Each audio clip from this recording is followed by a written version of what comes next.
Hello and welcome to this week's episode of Wisdom in the Best Books and Films, where you can get bite-sized bits of wisdom from the best books and films. I'm your host, Jake Bear, and this week I'm excited to share with you a couple of my favorite poems from Rudyard Kipling. The first will be The Glory of the Garden, which is a great poem about the importance of work and how everybody has different things that they're good at and they should contribute those things. And the second is a poem called The Gods of the Copybook Headings, which is a fantastic poem about pride and how we can get this thought in our heads if we get enough pride that we can change reality to fit our desires. And it turns out that reality doesn't usually want to change for us, no matter how prideful or self-confident we are.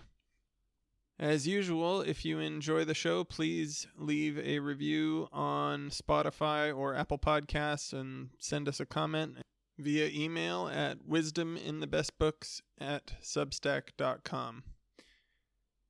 Let's get started with The Glory of the Garden. Our England is a garden that is full of stately views, of borders, beds, and shrubberies, and lawns and avenues, with statues on the terraces and peacocks strutting by, but the glory of the garden lies in more than meets the eye. For where the old thick laurels grow along the thin red wall, you'll find the tool and potting sheds which are the heart of all.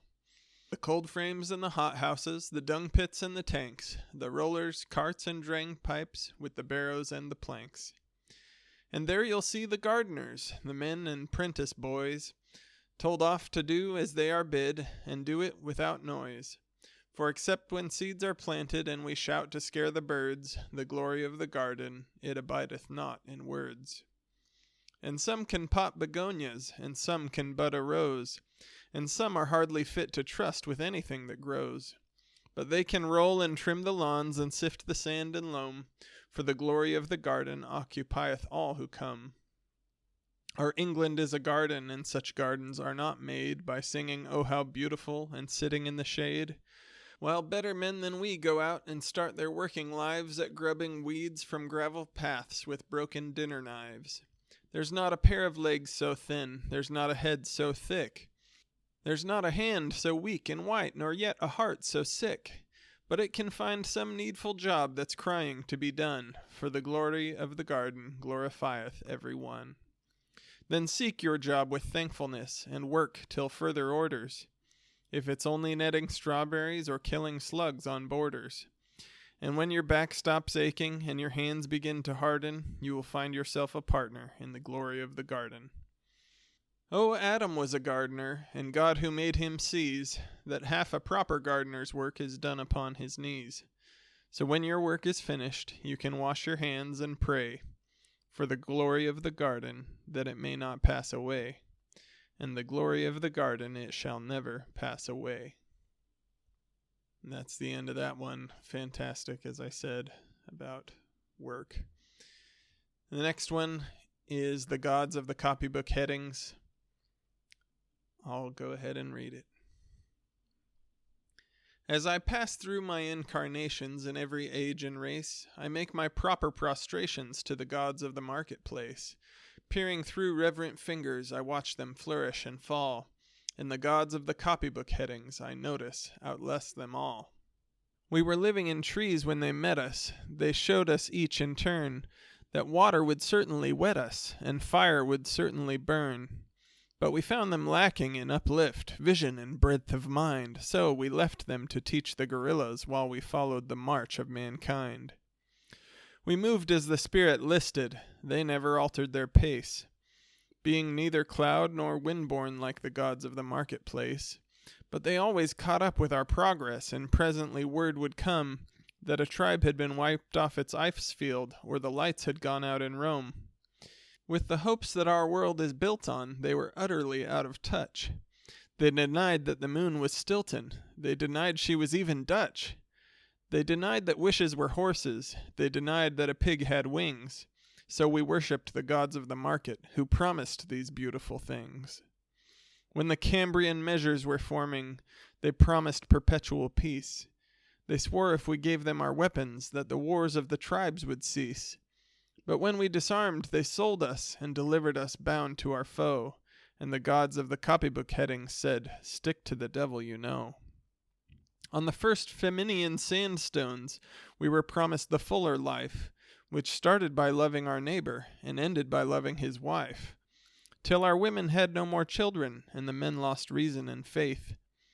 And the gods of the copybook headings said, "The wages of sin is death."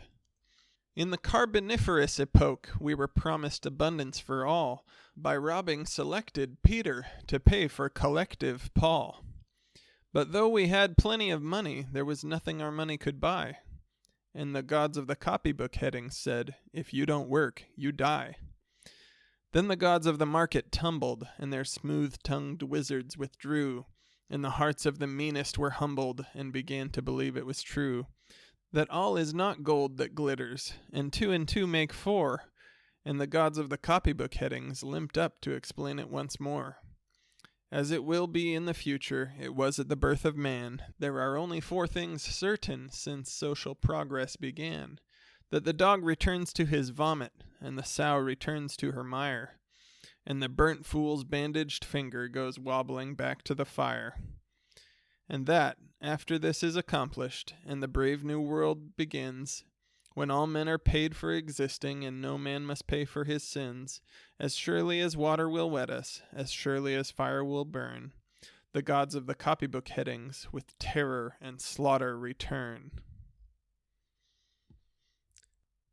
There's a lot in this poem that I love, but there are a couple of words that I think could use a little bit of explaining. So briefly, there's the stanza where it talks about the Cambrian measures forming.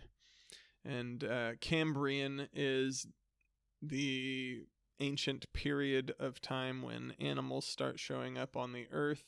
And in that section of the poem, he's talking about people convincing us to disarm, and that would lead to peace, but that it delivers us bound to our foe. So people that are trying to convince us to go back to the Stone Age and that'll be so peaceful and great. He says, probably not. Then there's the part where the moon is Stilton. Stilton is a type of cheese. A lot of stuff there. There's also on the first Feminian sandstones, we were promised the fuller life, which started by loving our neighbor and ended by loving his wife. It's talking about the freedom of, particularly like sexual freedom in the sexual freedom movement, and how that was supposed to lead to more happiness, but actually led to a lot of problems. Then it talks about the Carboniferous epoch, and there it's talking about another ancient period, but it's linking it to basically communism and abundance for all, robbing Peter to pay for collective Paul. Turns out, if you don't work, you die. Other than that, I think all the words are pretty easy to follow along with, but what a fantastic pair of poems.